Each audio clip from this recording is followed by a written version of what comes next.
Montano le proteste in tutta Italia, anche nella nostra regione, da parte dei cittadini che hanno perso il reddito di cittadinanza, avvisati da un freddo SMS da parte dell'INPS. Diverse le prese di posizione in tal senso, una di queste viene dall'ANCI, l'Associazione dei Comuni d'Italia, in quanto si scarica proprio su di loro la pressione delle famiglie rimaste senza un'entrata per riottenere il sostegno. Intanto dal Ministero del Lavoro arrivano le prime indicazioni: le famiglie che hanno avuto il reddito sospeso, che saranno prese in carico dai servizi sociali comunali, entro il prossimo 31 ottobre avranno l'assegno fino a dicembre, arretrati compresi.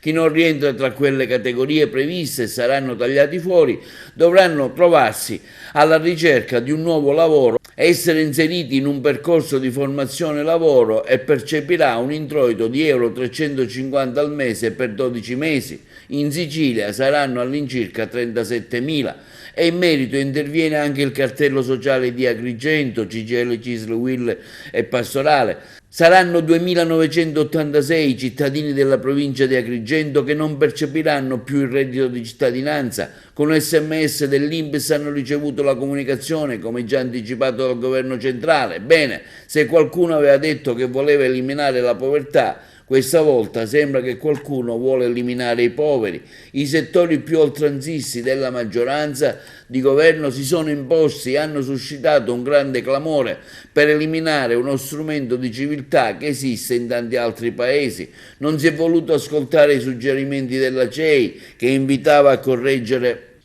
e non eliminare il reddito di cittadinanza.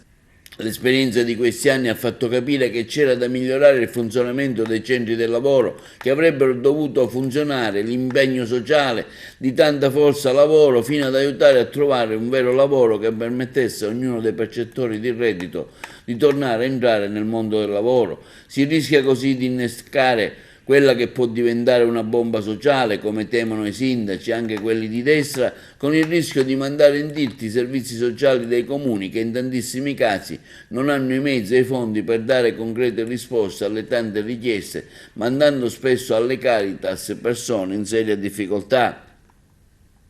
In questo senso il cartello sociale auspica che si possa rimediare una scelta iniqua che può provocare e aumentare quei disagi non indifferenti, ma nello stesso tempo si rivolge un appello a tutti quei soggetti istituzionali e non che hanno a cuore la difesa delle fasce più deboli delle popolazioni, la loro dignità di esseri umani. Non si possono trattare i poveri come scarto né eliminare la preoccupazione della loro esistenza dimenticandosi gli stessi.